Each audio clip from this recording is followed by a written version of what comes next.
Hello students, मैं अंजलि पयाल स्वागत करती हूँ आपका आईसीटी वर्चुअल क्लास में। कैसे हैं आप सब लोग? उम्मीद करती हूँ आप सब लोग अच्छे होंगे और अपनी लाइफ में कुछ बहुत बेहतर कर रहे होंगे। आज हम बात कर रहे हैं क्लास 7th की साइंस की, जिसमें हम चैप्टर पढ़ रहे थे एसिड, बेस एंड सॉल्ट, अम्ल, क्षार और लवण की बात हम कर रहे थे। जहाँ हमने अम्ल के बारे में बहुत सारी चीज़ें देखी थी, उसकी फ़िज़िकल प्रॉपर्टीज़ देखी थी, केमिकल प्रॉपर्टीज़ देखी थी। साथ ही हमने बेस यानी क्षार की बात की थी। क्षार के बारे में हमने क्या क्या पढ़ा था कि ये स्वाद में कैसे होते हैं, ये लिटमस के साथ कैसे बिहेव करते हैं, इसकी केमिकल प्रॉपर्टीज़ क्या क्या होती हैं। सॉल्ट के बारे में हमने पढ़ा कि सॉल्ट क्या होता है, एसिड और बेस का जब आपस में एसिड और बेस रिएक्ट करते हैं तो जो उनका प्रोडक्ट बनता है, उत्पाद जो हमें प्राप्त होता है पानी के अलावा, उसको क्या कहा गया, सॉल्ट कहा गया। सॉल्ट के हमने डिफरेंट एग्जाम्पल्स पढ़े और साथ ही साथ हमने क्या पढ़ा, इंडिकेटर्स के बारे में पढ़ा। हमने कहा कि इंडिकेटर्स कई तरह के हो सकते हैं और जिसमें हमने नेचुरल इंडिकेटर को डीपली स्टडी किया, जिसमें हमने लिटमस, टर्मरिक, चाइना रोज़, इन तीनों के बारे में पढ़ा। ठीक है, हमने कहा कि लिटमस हमें कहाँ से मिलता है, लाइकन से मिलता है। लाइकन क्या होता है, जब फंगस और एल्गी सिम्बायोटिक रिलेशन में रहते हैं तो उसको लाइकन कहा जाता है। ठीक है, और हमने साथ ही टर्मरिक का देखा कि टर्मरिक क्या करता है, एसिड और न्यूट्रल मीडियम के साथ तो पीला ही रहता है।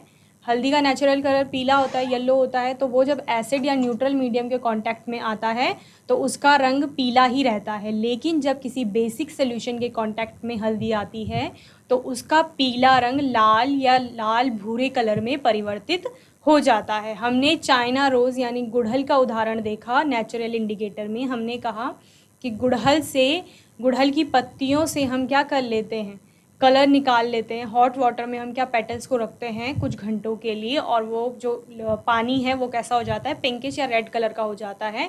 और उसको अगर एसिड के कांटेक्ट में लाएंगे तो वो पिंकिश कलर देता है, और अगर बेस के कांटेक्ट में लाएंगे तो वो कैसा, ग्रीन कलर देता है। ये तीनों किसके एग्जाम्पल थे, एसिड बेस इंडिकेटर या नेचुरल इंडिकेटर के एग्जाम्पल थे। एक हमने यूनिवर्सल इंडिकेटर की बात की, पीएच की बात की। पीएच क्या होता था, पीएच एक स्केल होता था जो पावर ऑफ हाइड्रोजन आयन बताता था। पीएच स्केल को हमने माना कि 0 से 14 तक की एक स्केल होगी।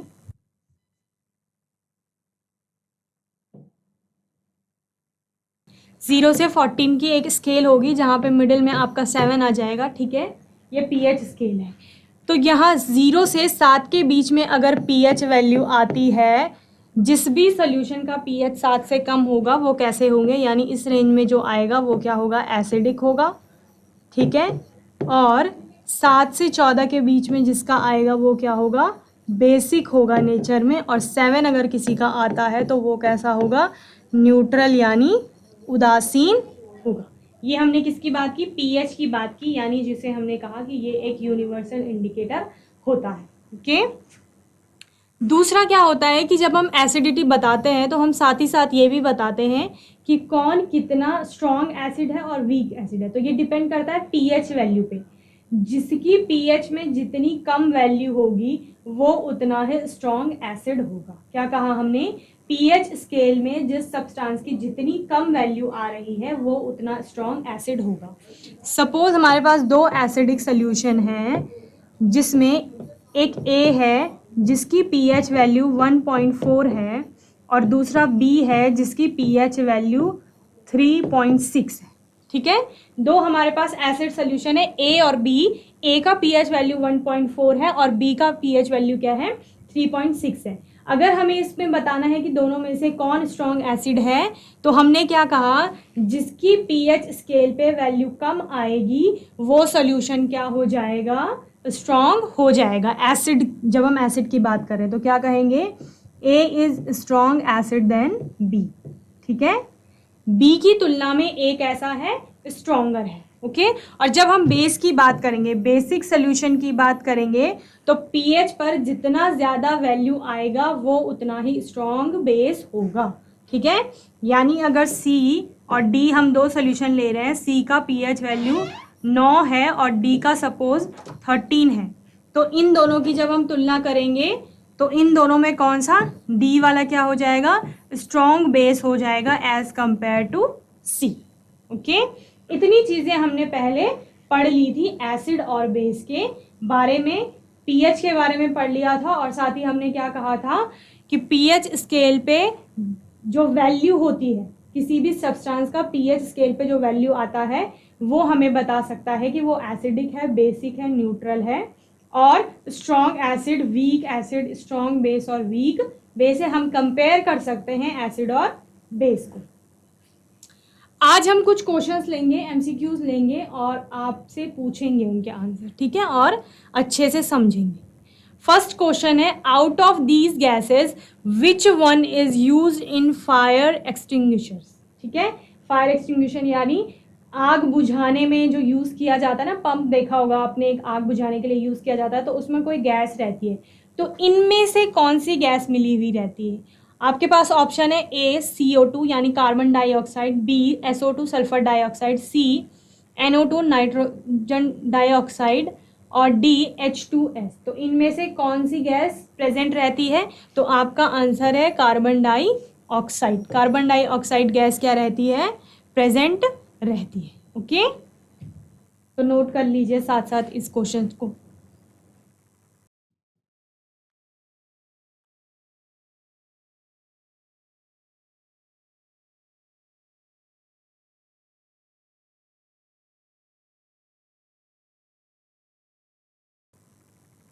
Next question, the correct way of making a solution of acid in water is to. Correct way of making a solution of acid in water. एक एसिडिक सोल्यूशन आपके पास है, या आप कह सकते हैं कि कोई कंसंट्रेटेड एसिड आपके पास है, आपको उसके साथ वाटर की रिएक्शन करानी है या उसका डाइल्यूशन करना है, उसमें वाटर ऐड करना है, तो आप क्या करते हैं? फर्स्ट ऑप्शन है ऐड वाटर टू एसिड।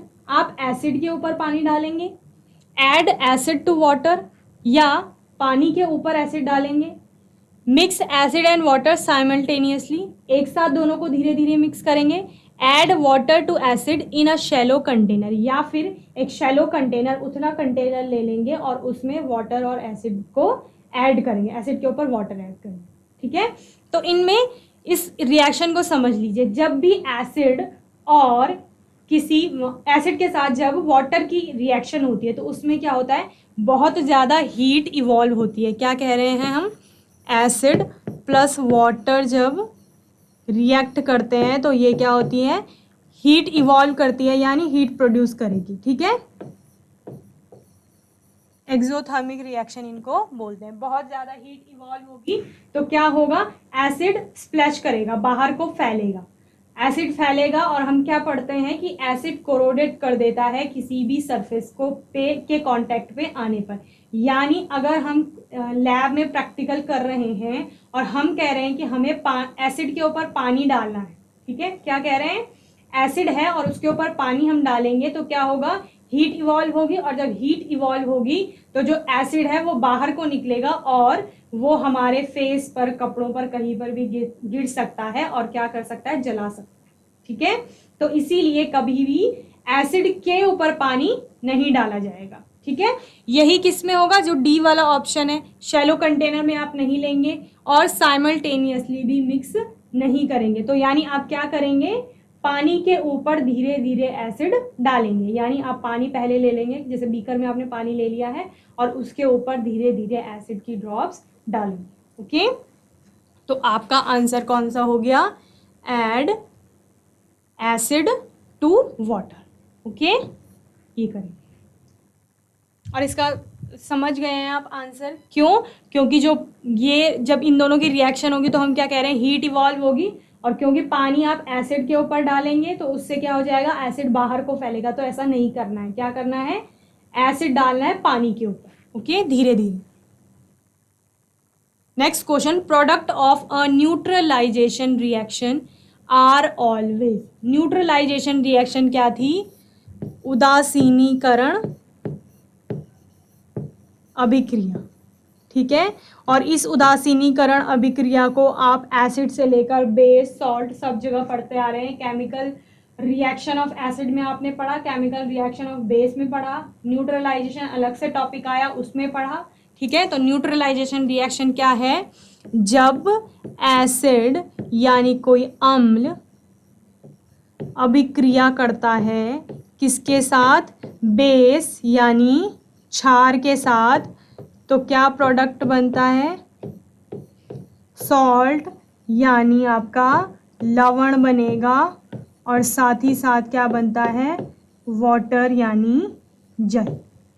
ठीक है, तो उदासीनीकरण अभिक्रिया का आपकी आप परिभाषा भी बता सकते हैं कि जब कोई अम्ल क्षार के साथ अभिक्रिया करता है तो अम्ल और क्षार की अभिक्रिया के बाद उत्पाद के रूप में हमें जल और लवण प्राप्त होता है। इसी अभिक्रिया को क्या कहा जाता है, उदासीनीकरण अभिक्रिया कहा जाता है। या हम कह सकते हैं कि यहाँ पर एक जो रिएक्टेंट है वो दूसरे रिएक्टेंट को क्या कर रहा है, उदासीन कर रहा है। ठीक है, तो हम यहाँ पर क्या पूछा गया, product of a neutralisation reaction. Product क्या होता है, जो अभिक्रिया में बाद में हमें प्राप्त होते हैं। जब रिएक्शन हो जाती है उसके बाद जो चीज़ हमें प्राप्त हो रही है उसको क्या कहा जाएगा, उत्पाद कहा जाएगा। और जो जो आपस में रिएक्ट करते हैं उनको रिएक्टेंट या अभिकर्मक कहा जाता है। ठीक है, तो एसिड और बेस रिएक्टेंट हो गए और प्रोडक्ट क्या हो गया, सॉल्ट और वाटर। तो न्यूट्रलाइजेशन रिएक्शन का जो प्रोडक्ट होता है वो क्या होता है, और salt and water. Okay,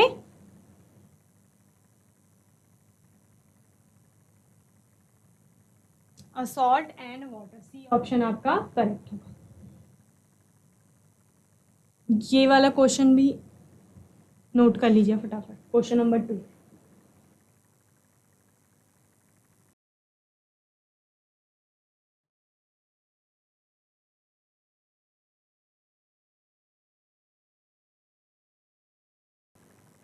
question number 3 इसे भी नोट कर लीजिए।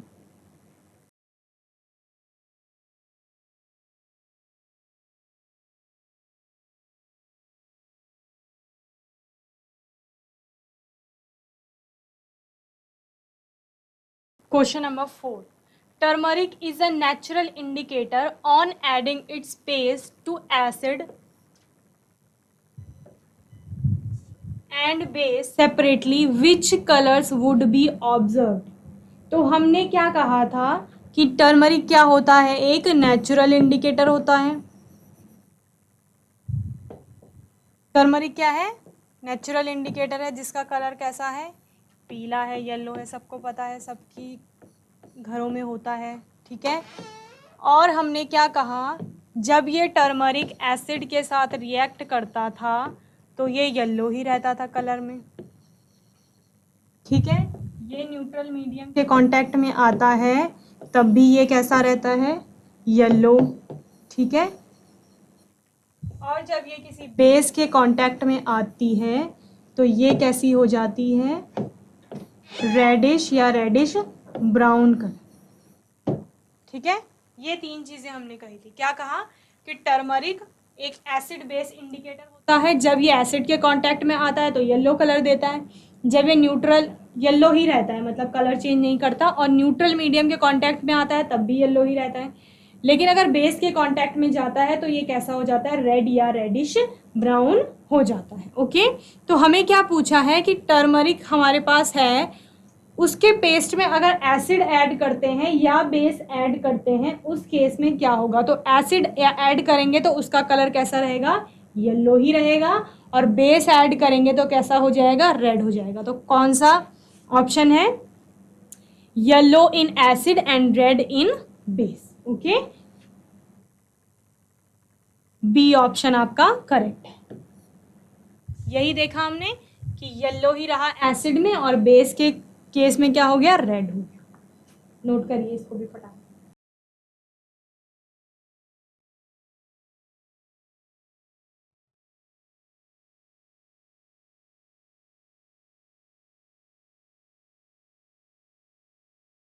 Question number 5. Phenolphthalein is a synthetic indicator and its colors in acidic and basic solutions respectively are. Phenolphthalein भी एक कलर इंडिकेटर होता है। ठीक है, फिनोफ्थलीन क्या देता है, कलर देता है, और किस में कलर देता है, बेस के कांटेक्ट में आने पर। ठीक है, और एसिड के कांटेक्ट में आने पर। ये हमें पता करना है, किसके कांटेक्ट में आने पर ये कलर देगा। ठीक है,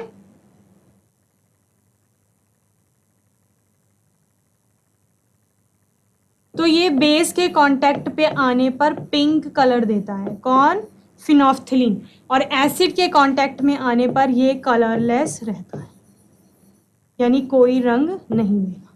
ठीक है, जब आप हायर क्लासेस में जाते हैं तो टाइट्रेशन के लिए यूज किया जाता है, एसिड बेस टाइट्रेशन की जाती है, वहां पर फिनोल्फ्थलीन एज एन इंडिकेटर यूज किया जाता है, सूचना देता है वो आपको कि ये एसिड है या बेस है। तो कैसे देगा? जब आप फिनोल्फ्थलीन को एसिड के साथ ऐड करेंगे, फिनोल्फ्थलीन ऐड करेंगे एसिड में, ठीक है, तो ये कैसा रहेगा? कलरलेस रहेगा। कलरलेस समझते हैं रंगहीन, कुछ भी इसका कलर नहीं होगा। ठीक है, और जब इसी फिनोल्फ्थलीन को बेस के साथ ऐड किया जाता है, क्षार के साथ, तो ये पिंक कलर देता है, सॉल्यूशन पिंक कलर का हो जाता है। ओके, इतनी चीजें समझ में आ गई। तो यहाँ पर ये यही पूछ रहा है कि जब ये एसिड के साथ रिएक्ट करेगा तब कौन सा कलर देगा, और जब बेस के साथ रिएक्ट करेगा तो कैसा देगा। तो क्या हो जाएगा? Colourless in acid and pink with basic solutions. Okay, तो आंसर क्या हो गया आपका? डी, कलरलेस एंड रंगहीन और गुलाबी रंग ये देता है। रंगहीन किसके साथ देगा? अम्ल के साथ देगा, कौन? फिनोल्फ्थलीन इंडिकेटर। फिनोल्फ्थलीन इंडिकेटर क्या करेगा? एसिड यानी अम्ल के साथ गुलाबी रंग देगा, और सॉरी, अम्ल के साथ रंगहीन रहेगा, और जो क्षार के संपर्क में वो आएगा बेस के, तो कैसा? पिंक यानी गुलाबी कलर देगा। ये नोट कर लीजिए फटाफट।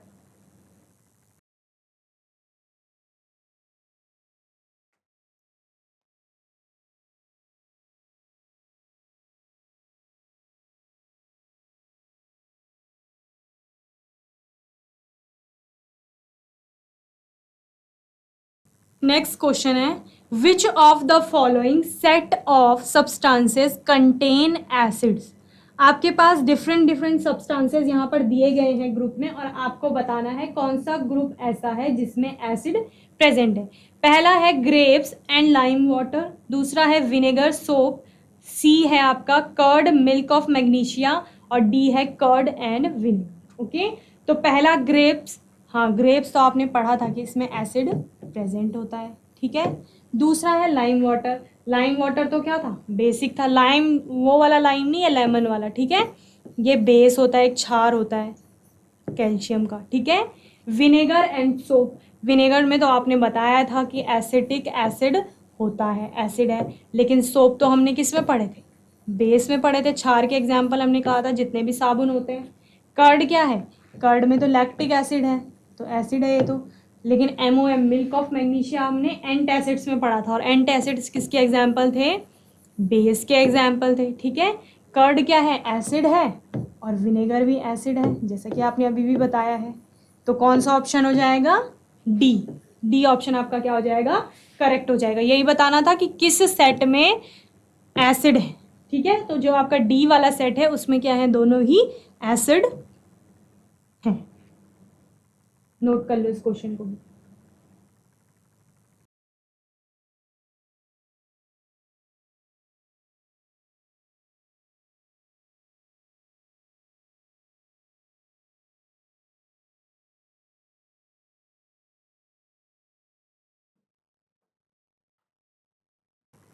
Next question, question number 7. On adding phenolphthalein indicator to a colorless solution, no changes is observed. What is the nature of this solution? ठीक है, क्या कह रहे हैं कि फिनोल्फ्थलीन इंडिकेटर को किसी कलरलेस, फिनोल्फ्थलीन इंडिकेटर को किसी कलरलेस सोल्यूशन में ऐड कर रहे हैं, और कलरलेस सोल्यूशन में ऐड करने के बाद क्या कह रहे हैं कि जो सोल्यूशन का कलर था, मतलब कलरलेस था, तो वो वैसे ही रहा है, उसमें कोई भी चेंज नहीं हुआ।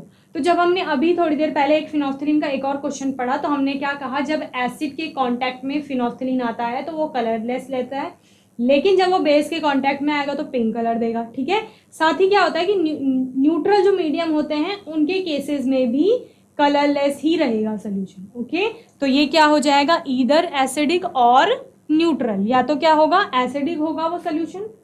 क्या कहा? फिनोल्फ्थलीन जब बेस के साथ है तब वो पिंक दे रहा है, पिंक बना रहा है सॉल्यूशन को, और एसिड और न्यूट्रल मीडियम जब हैं, ठीक है, तो इन दोनों के केस में सॉल्यूशन कैसा है, कलरलेस है। ओके, तो आपका सी ऑप्शन इसमें करेक्ट हो जाएगा। ओके, इधर एसिडिक और न्यूट्रल। नोट करो इस क्वेश्चन को फटाफट।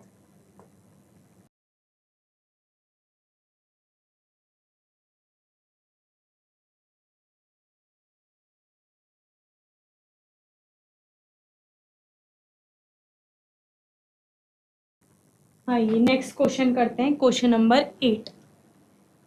Which of the following is an acid base indicator. Acid base indicator का मतलब क्या है, जो आपको बताएगा कि ये जो गिवन सब्सटेंस है ये एसिडिक है नेचर में या बेसिक है। विनेगर क्या है, विनेगर तो अपने आप में एसिड है, ठीक है। लाइम वाटर क्या है, ये तो बेस है, ठीक है। टर्मरिक आपने कहीं तो पढ़ा था, कहाँ पढ़ा था, नेचुरल इंडिकेटर में पढ़ा था।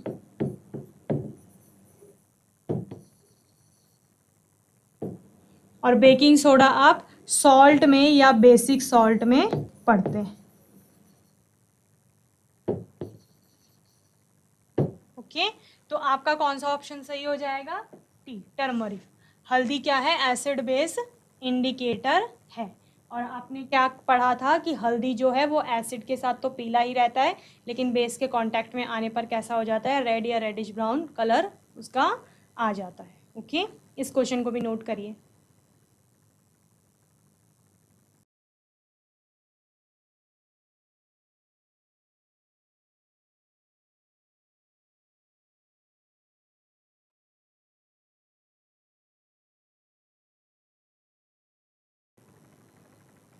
Question number 9। Distilled water is, distilled water कैसा होता है, डिस्टिल्ड वाटर को कैसे चेक करोगे, पीएच स्केल पे चेक कर लोगे, ठीक है, और लिटमस पेपर पे चेक कर लोगे।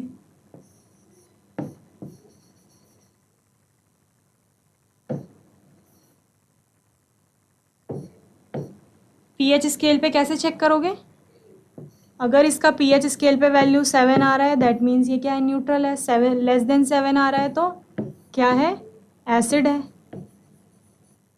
और क्या आ रहा है, ग्रेटर देन 7 आ रहा है तो क्या है, बेस है। ओके, क्या कहा, 7 से कम आ रहा है तो एसिड है, 7 से ज़्यादा आ रहा है तो बेस है, 7 आ रहा है तो क्या है, न्यूट्रल है। और कैसे करोगे, लिटमस पेपर पे दोगे, एक आपने रेड लिटमस लिया, एक ब्लू लिया। अगर ब्लू ब्लू ही रहा और रेड रेड ही रहा तो क्या हो जाएगा, न्यूट्रल हो जाएगा ये।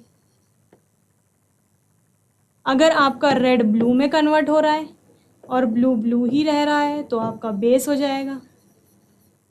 अगर रेड रेड ही रहा, रेड, ठीक है, और ये ब्लू किस में हो गया कन्वर्ट, रेड में हो गया, तो ये क्या है, एसिड है।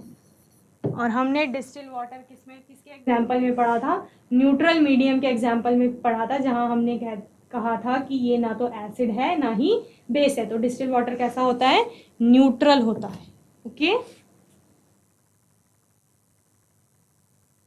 नोट कर लीजिए इसे।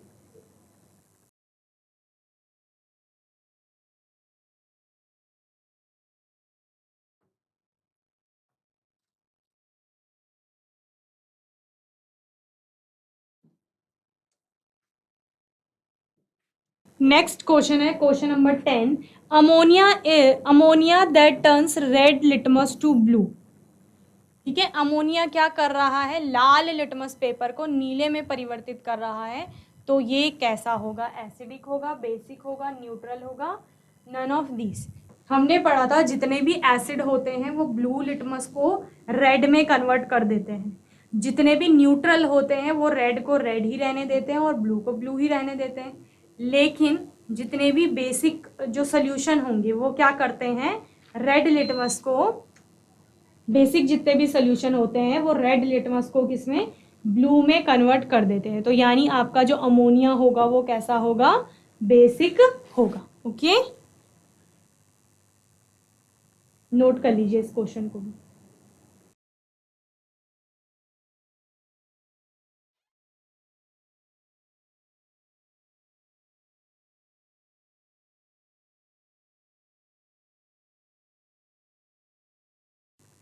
तो आज हमने 10 MCQs देखे जिनके हमने जिन क्वेश्चंस के हमने आंसर करे और साथ साथ हमने उनके बारे में और अच्छे से पढ़ा है।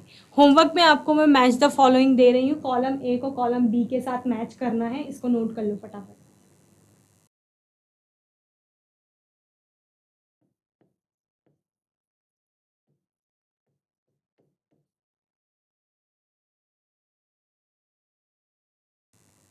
कॉलम ए में आपका फर्स्ट है विनेगर, जिसको आपने इन चारों में से किसी एक के साथ मैच करना है जिसके साथ वो कोरिलेट कर रहा होगा। बी आपका सोडियम क्लोराइड है, सी है मिल्क ऑफ मैग्नीशिया, डी है पोटेशियम नाइट्रेट। ओके, और यहाँ आपका फर्स्ट ऑप्शन है changes red litmus to blue, it's sour to taste, major salt of C use in fertiliser industry. Okay, तो आज हमने एसिड बेस और सॉल्ट में कितनी चीजें पढ़ ली, पीएच के बारे में हमने थोड़ा देखा और 10 MCQs हमने करे, साथ में ही मैंने आपको होमवर्क में मैच द फॉलोइंग दिया है। होपफुली आज का सेशन आपको अच्छे से समझ में आया होगा। अगर आपके कोई क्वेश्चन रहते हैं तो वो आप नेक्स्ट सेशन में पूछ सकते हैं। ओके, तब तक के लिए ICT वर्चुअल क्लास से जुड़ने के लिए धन्यवाद।